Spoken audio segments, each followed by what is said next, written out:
Il n'aura fallu que 8 petites minutes.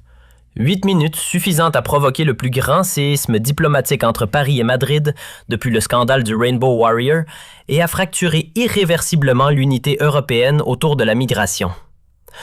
Pedro Sánchez venait de finir, avec sa verve habituelle, un réquisitoire cinglant contre la politique migratoire française, accusant l'Élysée d'abandonner les plus démunis et de piétiner les idéaux fondateurs de l'Europe. Face à Sébastien Lecornu, il arborait ce regard chargé de vertu indignée, persuadé d'avoir exposé au grand jour l'hypocrisie hexagonale devant toute l'élite politique européenne rassemblée à Bruxelles. Mais voilà qu'alors, avec une calme détermination, le chef du gouvernement français se leva et prononça une phrase qui gela net l'ambiance côté espagnol.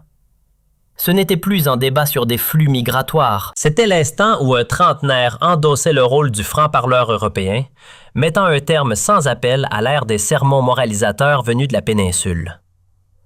Pour comprendre l'ampleur du séisme qui allait secouer l'Union européenne, il faut remonter 6 semaines en arrière, quand l'Europe traversait l'une des crises migratoires les plus graves de son histoire récente. Les chiffres étaient accablants. 3400 migrants avaient franchi illégalement les frontières européennes depuis janvier 2025, soit une augmentation de 67% par rapport à l'année précédente. L'Espagne, avec ses 8000 km de côte et sa proximité avec l'Afrique, était devenue la principale porte d'entrée de cette migration clandestine. Cette crise migratoire sans précédent avait des ramifications qui dépassaient largement les simples statistiques. Dans les rues de Madrid, Barcelone et Valence, la tension sociale était palpable. Les sondages révélaient une société espagnole profondément divisée. 45% des citoyens soutenaient encore la politique d'accueil généreuse du gouvernement Sánchez. Mais 55% réclamaient désormais un durcissement radical des conditions d'entrée et d'hébergement. Cette détérioration rapide de la situation sociale espagnole n'était pas sans rappeler la crise migratoire de 2015 qui avait secoué l'Europe entière. Mais cette fois, la responsabilité incombait principalement à l'Espagne, devenue malgré elle le sas ibérique d'une Europe qui regardait ailleurs.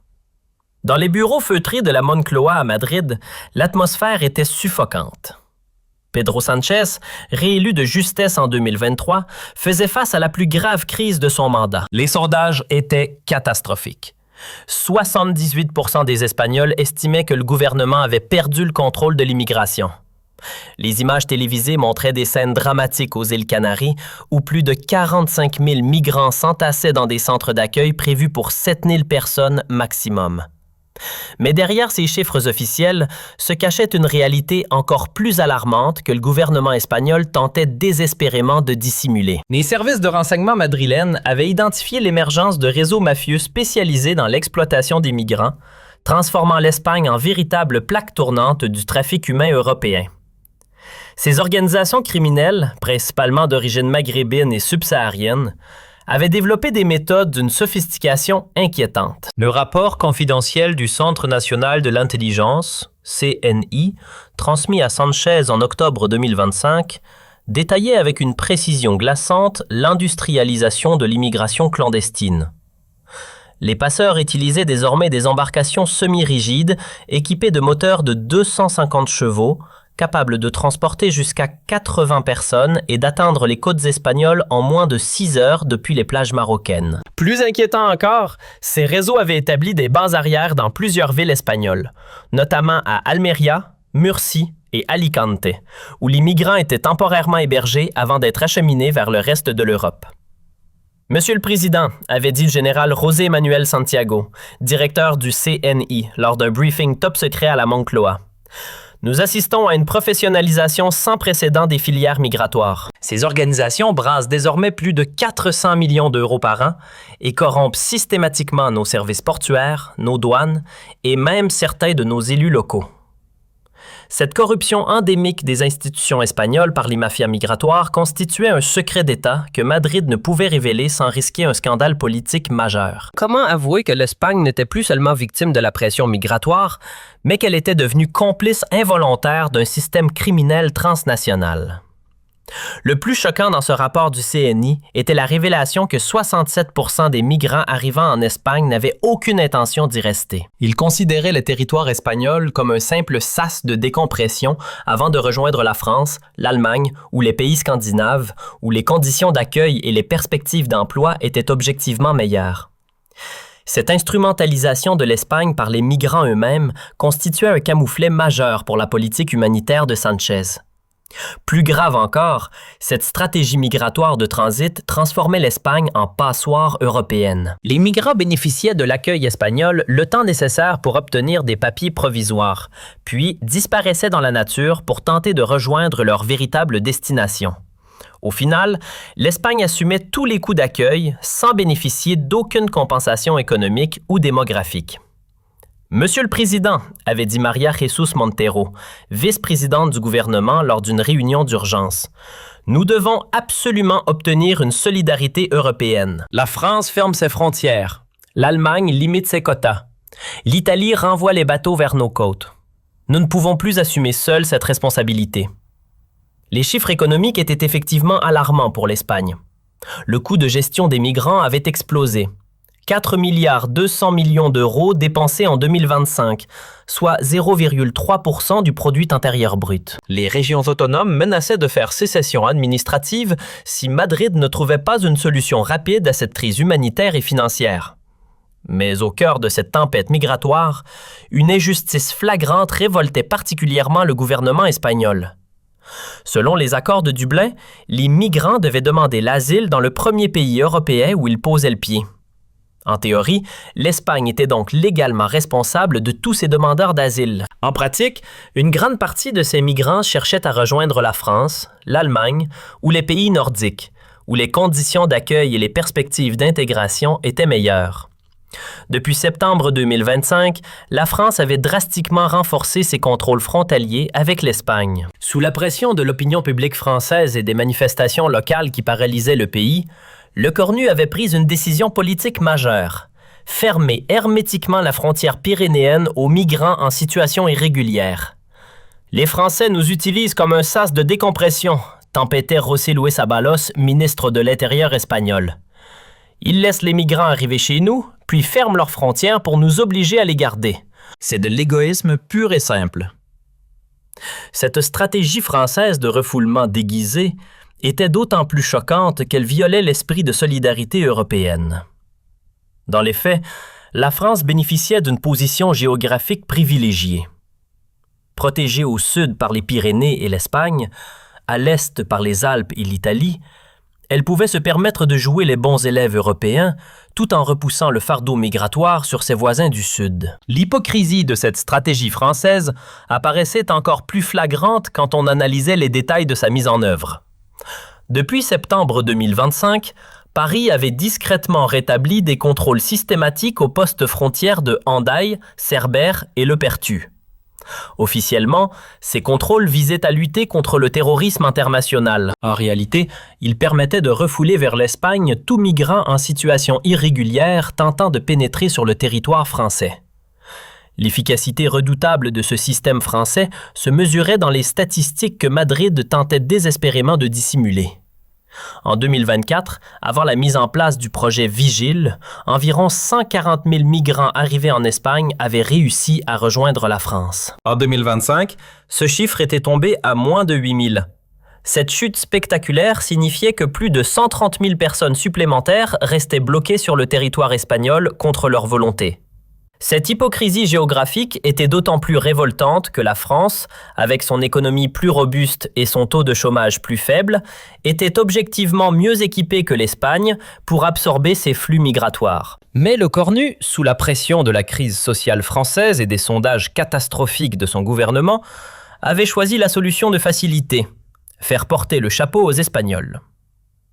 L'analyse économique comparative entre les deux pays révélait l'ampleur de l'injustice subie par l'Espagne. Avec un produit intérieur brut par habitant de 48 250 € contre 29 600 € pour l'Espagne, la France disposait d'une capacité d'absorption financière supérieure. Le taux de chômage français, 7,2 %, est également significativement inférieur à celui de l'Espagne, 12,1 %, offrant théoriquement de meilleures perspectives d'intégration professionnelle aux migrants. Plus révélateur encore, les statistiques d'intégration sociale montraient que les migrants réussissaient objectivement mieux leur parcours en France qu'en Espagne. Selon une étude comparative de l'OCDE, 77 % des migrants installés en France depuis plus de 5 ans avaient trouvé un emploi stable, contre seulement 40 % en Espagne. Ces chiffres démontraient que le refus français d'accueillir davantage de migrants relevait plus de calculs électoraux que de contraintes objectives. La réalité de terrain confirmait cette analyse macroéconomique. Dans les banlieues françaises, malgré les difficultés sociales bien connues, l'intégration des populations d'origine immigrée suivait un processus historique éprouvé. La France disposait d'un appareil administratif, éducatif et social rodé pour absorber et intégrer les nouveaux arrivants. L'Espagne, en revanche, découvrait brutalement les défis de l'immigration massive sans avoir développé les outils institutionnels nécessaires. Ces différences de capacité institutionnelle se reflétaient dans les budgets consacrés aux politiques d'intégration. La France dépensait annuellement 340 € par habitant pour ses programmes d'accueil et d'intégration. Contre seulement quelques dizaines d'euros en Espagne, cette faiblesse des moyens espagnols expliquait en partie l'attractivité limitée du pays pour les migrants de transit. Les tensions avaient atteint leur paroxysme début novembre 2025, quand les autorités françaises avaient refoulé 3400 migrants vers l'Espagne en une seule semaine, invoquant l'application stricte des accords de Schengen. Ces refoulements s'accompagnaient de contrôles policiers systématiques dans les gares et les aéroports français, créant une situation de quasi-fermeture de frontières contraire aux traités européens. « C'est inadmissible », avait déclaré Sanchez lors d'une conférence de presse explosive à Madrid.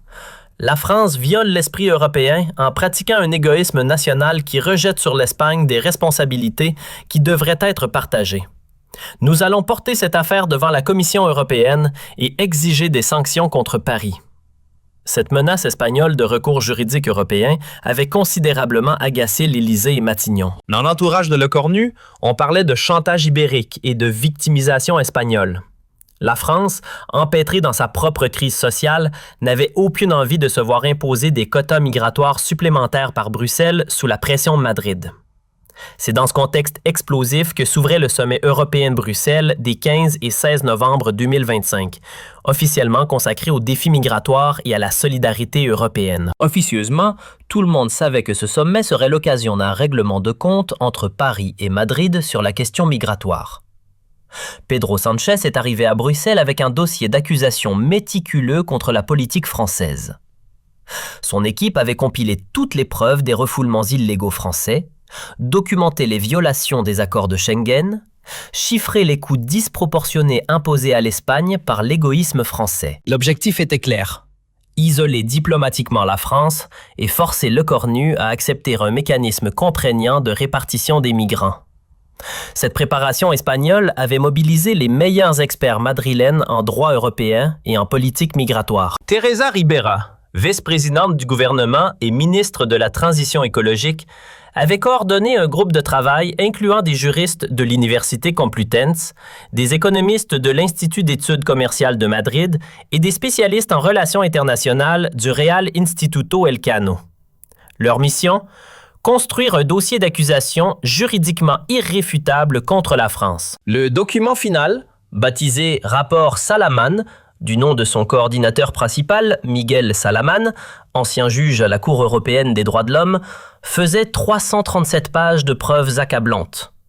Il documentait précisément 47 cas de refoulements illégaux opérés par les autorités françaises entre septembre et novembre 2025 en violation flagrante des articles 3 et 13 de la Convention européenne des droits de l'homme. Plus technique, mais tout aussi dévastateur, le rapport espagnol analysait l'impact économique du dumping migratoire français sur l'économie ibérique.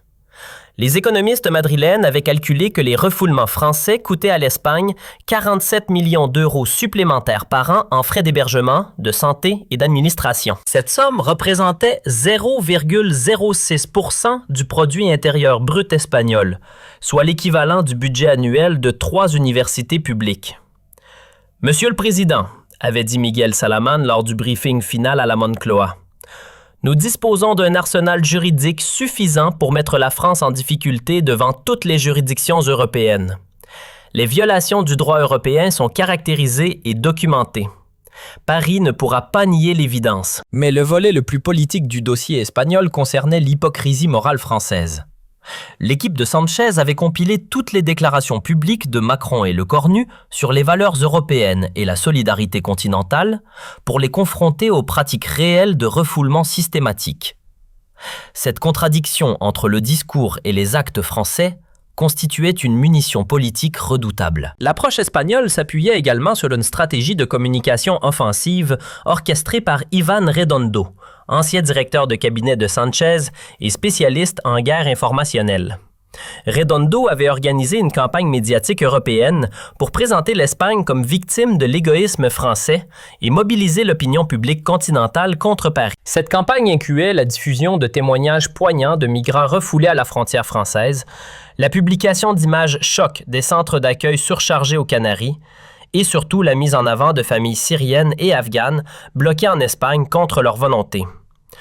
L'objectif était de créer une pression morale irrésistible sur la France en personnalisant la tragédie migratoire. Ces Français donnent des leçons de solidarité européenne à tout le monde, mais quand il s'agit d'accueillir des migrants, ils ferment leurs frontières, avait déclaré Sanchez à ses conseillers dans sa suite de l'Hôtel Métropole. Il faut leur rappeler que l'Europe se construit sur la solidarité, pas sur l'égoïsme national.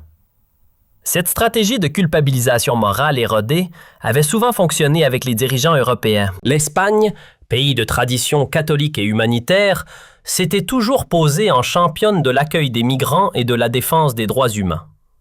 Face aux critiques, invoquer les valeurs européennes et la dignité humaine permettait généralement de faire taire les opposants. Mais Sanchez ne soupçonnait pas que Le Cornu avait préparé cette confrontation avec une rigueur toute française, compilant chiffres, statistiques et analyses économiques pour démontrer méthodiquement l'hypocrisie espagnole et l'insoutenabilité de la politique migratoire ibérique.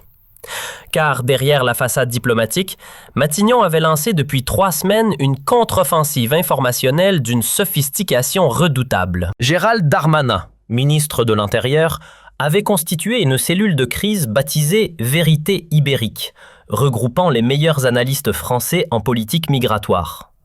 Cette équipe, dirigée par François Gémen, spécialiste des migrations à Sciences Po, et Christophe Bertossi, directeur du Centre Migration et Citoyenneté de l'Institut français des relations internationales, avait pour mission de déconstruire point par point la propagande victimaire espagnole. Le travail de documentation française était d'une précision chirurgicale. L'équipe de Le Cornu avait épluché tous les budgets européens consacrés aux politiques migratoires depuis 2015. Analyser les flux financiers entre Madrid et Bruxelles, décortiquer les statistiques d'intégration comparées entre pays européens. Le dossier constitué faisait 88 pages de contre-argumentation implacable. L'élément le plus dévastateur du dossier français concernait les fonds européens détournés par l'Espagne. L'analyse révélait que Madrid avait perçu depuis 2020 plus de 3,4 milliards d'euros de fonds européens officiellement destinés à la gestion des flux migratoires. Or, une enquête approfondie menée par la Cour des comptes française montrait que seulement 37% de ces sommes avaient été effectivement utilisées pour l'accueil des migrants. Le reste avait été redéployé vers des projets d'infrastructure générale ou d'équipements administratifs sans rapport avec l'immigration. Monsieur le Premier ministre, avait expliqué Christophe Bertossi lors du briefing confidentiel à Matignon. L'Espagne pratique depuis des années un détournement systématique des fonds européens. Elle touche l'argent de la solidarité continentale, mais ne l'utilise pas pour les migrants. C'est une escroquerie à grande échelle. Plus accablant encore pour Madrid, l'analyse française révélait que l'Espagne sous-investissait chroniquement dans ses capacités d'accueil. Alors que la France consacrait à Canadingo par an et par demandeur d'asile à l'hébergement et à l'accompagnement social, l'Espagne ne dépensait que... Cette économie de bout de chandelle expliquait pourquoi les conditions d'accueil espagnoles étaient si dégradées et pourquoi les migrants cherchaient massivement à quitter le territoire ibérique. Le volet le plus technique du dossier français concernait l'analyse comparative des politiques d'intégration. Les experts de Matignon avaient démontré que l'Espagne ne disposait d'aucun programme structuré d'apprentissage linguistique pour les migrants, contrairement à la France qui investissait 340 millions d'euros par an dans ces dispositifs. De même, l'accompagnement professionnel des demandeurs d'asile était inexistant en Espagne, alors que la France avait développé un réseau de 147 structures spécialisées dans l'insertion économique des migrants.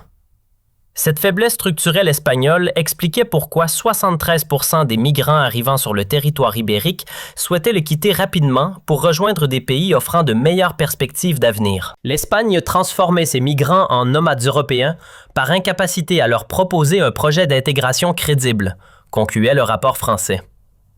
Mais l'arme secrète de Lecornu résidait dans une enquête ultra confidentielle menée par la Direction générale des finances publiques sur les coûts cachés de la politique migratoire espagnole. Cette investigation, pilotée directement par Bercy, révélait que l'Espagne sous-évaluait systématiquement ses dépenses migratoires dans ses déclarations à Bruxelles.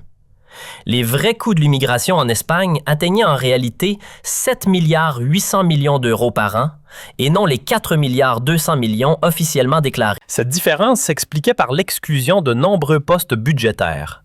Frais de justice, coûts de santé, dépenses de sécurité, charges d'éducation. Madrid pratiquait une comptabilité créative pour minimiser l'ampleur réelle de ses dépenses et maximiser sa victimisation européenne. Le 15 novembre 2025, à 16h15 précise, dans la salle du Conseil européen, Sanchez prit la parole avec toute la solennité qui caractérisait ses grandes interventions moralisatrices. Vêtu de son costume sombre habituel, arborant son expression de gravité indignée, il incarnait parfaitement cette image du dirigeant progressiste, défenseur des opprimés contre l'égoïsme conservateur. « Mesdames et messieurs, les chefs d'État et de gouvernement », commença-t-il avec cette diction parfaite qu'il maîtrisait lors des grands discours. « Je me présente devant vous aujourd'hui pour dénoncer une dérive inacceptable qui met en péril les fondements mêmes de notre Union européenne. » Son discours était parfaitement calibré pour l'audience européenne. Alternant statistiques dramatiques sur la crise humanitaire aux Canaries et références morales aux valeurs européennes, Sanchez développait sa thèse habituelle. L'Espagne assumait seule des responsabilités qui devraient être partagées par tous les pays de l'Union. L'Espagne accueille aujourd'hui 340 000 demandeurs d'asile sur son territoire, expliquait-il avec une émotion calculée. Nos îles Canaries croulent sous l'afflux de migrants fuyant la guerre et la misère. Nos centres d'accueil sont saturés. Nos budgets sociaux explosent. Nos citoyens perdent patience. Et que fait l'Europe? Elle ferme les yeux et laisse l'Espagne se débrouiller seule. Cette victimisation de l'Espagne était centrale dans la stratégie de Sanchez pour culpabiliser les autres pays européens. Mais il ne s'arrêta pas là et poussa sa logique moralisatrice plus loin. Il y a pire que l'indifférence européenne. Il y a l'hypocrisie française, continua-t-il en regardant directement le corps diplomatique. La France, qui se pose en championne des droits de l'homme, ferme hermétiquement ses frontières aux migrants. Elle les laisse arriver en Espagne puis refuse de les accueillir quand ils cherchent à la rejoindre. Cette attaque directe contre la France était calculée pour provoquer une réaction. Mais Sanchez commit l'erreur de sous-estimer la préparation de son homologue français. Il poussa encore plus loin ses accusations. Monsieur Lecornu parle de sécurité nationale. Mais de quelle sécurité s'agit-il? De la sécurité électorale de son gouvernement? Car c'est bien de cela qu'il s'agit. Sacrifier les valeurs européennes sur l'autel des sondages français. Cette accusation d'opportunisme électoral était particulièrement cynique venant de Sanchez, lui-même en grande difficulté dans les sondages espagnols. Mais il ne s'arrêta pas là dans sa charge contre Paris. La France pratique une politique de dumping migratoire, déclara-t-il avec une indignation croissante. Elle bénéficie de sa position géographique pour rejeter sur ses voisins du Sud une responsabilité qui devrait être européenne. C'est un égoïsme national qui détruit l'esprit de solidarité continentale. Et il termina son intervention par un appel solennel qui résonnait comme un ultimatum. L'Europe doit choisir entre deux visions. Celle de la solidarité et du partage des responsabilités, ou celle de l'égoïsme national et de l'abandon des plus vulnérables. L'Espagne demande à la France de respecter enfin ses engagements européens et d'accueillir sa juste part de migrants. L'histoire jugera ceux qui auront choisi l'humanité contre ceux qui auront choisi l'électoralisme. Les applaudissements qui suivirent furent nourris, notamment de la part des pays du sud de l'Europe qui se sentaient également abandonnés par leurs partenaires du Nord. L'Assemblée européenne semblait acquise à la cause espagnole. Tous les regards se tournèrent vers Lecornu quand il demanda calmement à prendre la parole. Le Premier ministre français se leva avec cette dignité républicaine qui caractérisait la tradition diplomatique française, s'approcha sans hâte et fixa Sanchez droit dans les yeux avant de prononcer les mots qui allaient choquer l'Espagne et diviser l'opinion européenne. « Monsieur le Président Sanchez, commença-t-il d'une voix posée mais tranchante, je vous remercie pour cette démonstration parfaite de ce qu'est devenue la rhétorique espagnole, un mélange toxique de victimisation et de déresponsabilisation. » L'attaque était immédiate et brutale. Sanchez, visiblement surpris par cette agressivité française inhabituelle, se redressa sur son siège. « Vous parlez de solidarité européenne », continua Lecornu en sortant un dossier de sa serviette. « Permettez-moi de vous rappeler quelques chiffres que vous préférez manifestement oublier. En 2024, l'Espagne a dépensé 4,2 milliards d'euros pour les migrants. La France, 18 milliards. L'Allemagne, 25,3 milliards. Qui fait vraiment sa part, Monsieur Sanchez? » Ces statistiques brutales firent l'effet d'une douche froide sur l'Assemblée. Sanchez tenta d'intervenir. « Monsieur le Premier ministre, vous ne tenez pas compte. » Mais Lecornu l'interrompit sèchement. « Si, Monsieur Sanchez, je tiens compte de tout, y compris de votre hypocrisie. » Et il continua son démontage méthodique. « Vous accusez la France de fermer ses frontières. Savez-vous combien de demandeurs d'asile la France accueille par rapport à sa population? 0,9 %. L'Espagne, 0,7 %. Même avec votre prétendue crise migratoire, vous en faites moins que nous. » Chaque révélation était un coup de massue. L'Assemblée découvrait des faits que la propagande espagnole avait soigneusement occultés. « Mais parlons surtout de votre hypocrisie la plus flagrante, » continua Lecornu avec une colère contenue. « Vous vous plaignez que la France refuse vos migrants. Savez-vous combien de migrants l'Espagne a transférés vers d'autres pays européens en 2024? Vous exigez la solidarité des autres sans jamais l'appliquer vous-même. » Cette révélation sur l'absence totale de transferts migratoires espagnols vers d'autres pays européens toucha au cœur de la rhétorique ibérique. Dans l'assistance, plusieurs délégués échangeaient des regards choqués. « Et puisque vous évoquez les valeurs européennes, » poursuivit Lecornu, « permettez-moi de vous rappeler une vérité que vous semblez avoir oubliée. L'Union européenne n'est pas un système d'assistanat où les pays les plus laxistes font payer leurs erreurs aux autres. C'est un espace de responsabilité partagée. Et la responsabilité commence par contrôler ses propres frontières. Cette remise en cause de la gestion espagnole des frontières était audacieuse et dangereuse. Mais Lecornu l'assumait totalement.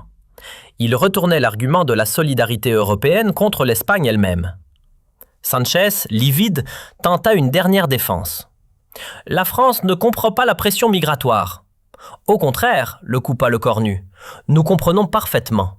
Nous comprenons qu'on ne résout pas les problèmes migratoires en les exportant chez ses voisins. » Le silence qui suivit cette accusation d'exportation des problèmes était assourdissant. Jamais un dirigeant européen n'avait utilisé des termes aussi directs pour qualifier la politique migratoire espagnole dans une enceinte officielle. Mais Lecornu réservait le plus dur pour la fin. « Monsieur Sanchez, vous nous reprochez de ne pas accueillir assez de migrants. Nous avons découvert que 73 % des migrants qui arrivent en Espagne cherchent immédiatement à quitter votre territoire pour rejoindre la France ou l'Allemagne. Voulez-vous vraiment que nous parlions de l'attractivité de votre modèle d'intégration? » Et puis vint la conclusion qui restera dans les mémoires. L'Espagne ne peut pas à la fois réclamer la souveraineté sur sa politique migratoire et exiger que les autres pays assument les conséquences de ses échecs. L'époque où l'Europe payait pour l'incompétence ibérique est révolue. L'explosion qui suivit fut immédiate.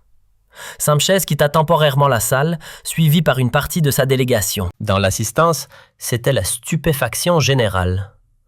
Pour la première fois dans l'histoire de l'Union européenne, un dirigeant occidental avait accusé publiquement l'Espagne d'incompétence migratoire et de chantage européen. L'onde de choc fut immédiate et européenne. En Espagne, la réaction fut explosive. Les médias ibériques titraient « La France humilie l'Espagne » le cornu, l'arrogance française, le mépris parisien pour l'Espagne. Le gouvernement espagnol convoqua immédiatement l'ambassadeur français à Madrid pour des explications urgentes. Mais dans d'autres pays européens, l'effet fut inverse et spectaculaire.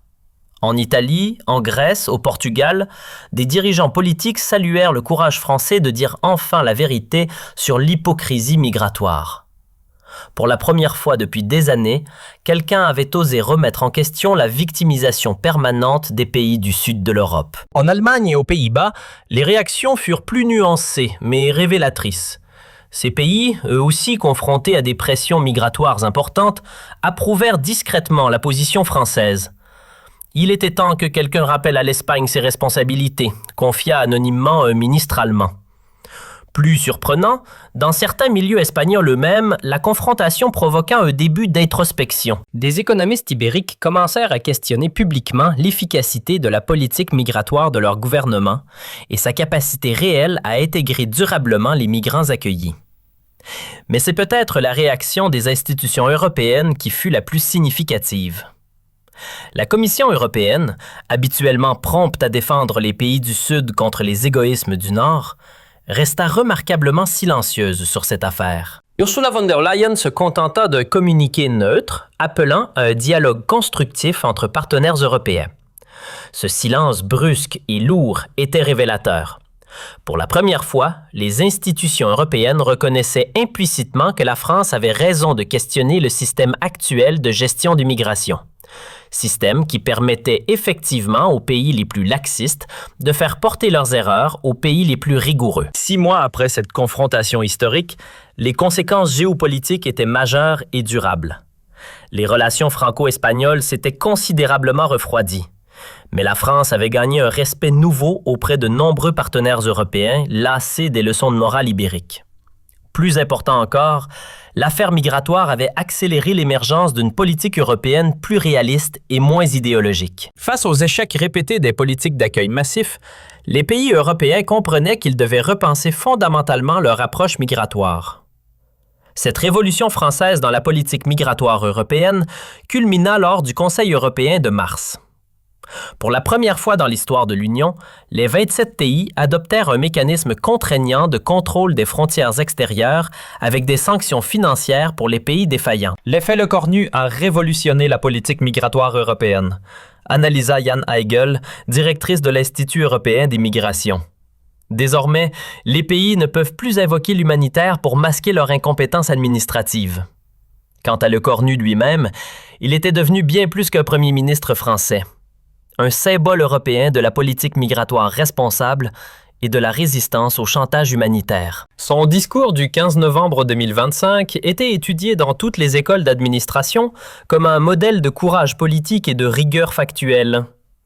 Lors de la cérémonie de remise du prix de la gouvernance européenne en décembre 2025, le jury rendit un hommage public à Le Cornu, déclarant que son action pour une politique migratoire européenne responsable et équitable honore l'esprit européen et inspire les générations futures de dirigeants. L'histoire retiendra que ce jour de novembre 2025, dans l'enceinte sacrée du Conseil européen, un homme armé de la seule vérité statistique avait infligé une défaite morale historique à l'un des pays les plus habitués à la victimisation migratoire.